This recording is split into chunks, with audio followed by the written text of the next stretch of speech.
In the Russia-Ukraine war, both sides need to use bridges and railroads to get supplies and soldiers to the conflict zones. If supply lines are cut, the war will end quickly. Since the start of the Russian-Ukrainian war, the Ukrainian army has been able to destroy many of the trains and bridges that the Russian invaders used to get supplies to the war zones. The Russian army had to pull back from many places. During the winter, Russian soldiers often talked about how the army could not send supplies to battle areas. This showed how bad their problems were. Russian troops were freezing to death at the front because they couldn't even get their winter clothes.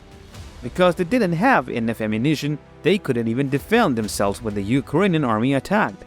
The first important supply line the Russian invaders lost was the Kerch Bridge. This bridge was built in 2015 on the orders of Russian President Vladimir Putin. This was a very important fact when the Russian army attacked Crimea in 2014. Putin's plan for the invasion of Ukraine was to send troops and weapons from Russia to Crimea and then expand from there into Ukrainian territory. However, the Kerch Bridge was destroyed in an unexpected attack soon after the invasion of Ukraine began.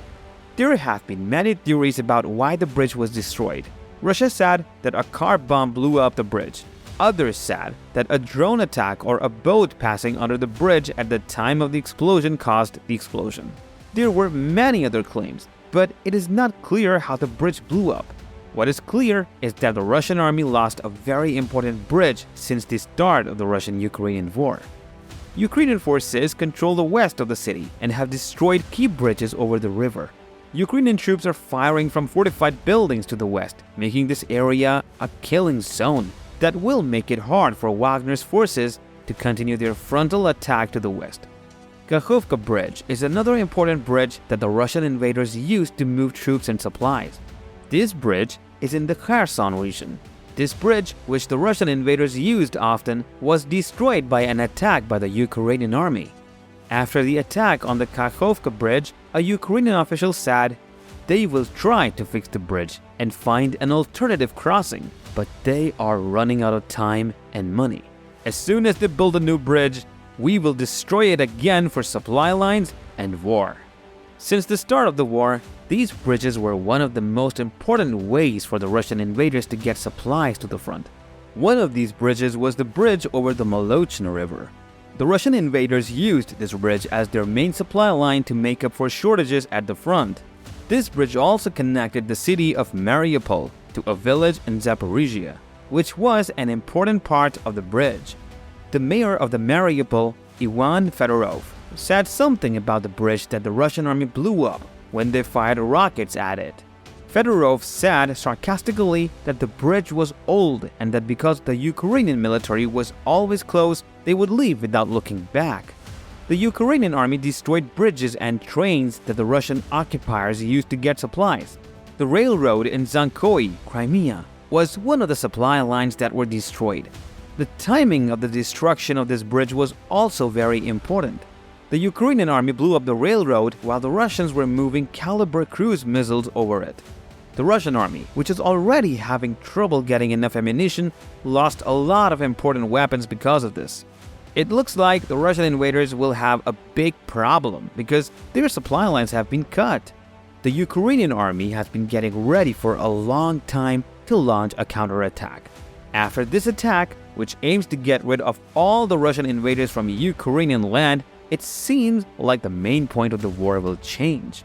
Even though the Russian army is losing more and more soldiers, the Ukrainian army keeps getting stronger with help from the West and Europe. Western and European countries gave the obtaining army direct help from the spring attack, which was a counterattack. The attack will be even stronger because of the aids from West. Vladimir Putin, the leader of Russia, has tried many things to make up for the losses he took at the front, but he hasn't been able to do so. The Russian people don't back Putin in his human practices. Because of this, young Russians don't want to join the occupation of Ukraine. Since the start of the war, the Russian army has lost about 200,000 soldiers and is also having trouble getting new ones. Along with the lack of soldiers and weapons, the loss of supply lines seems to be the last straw for Russia.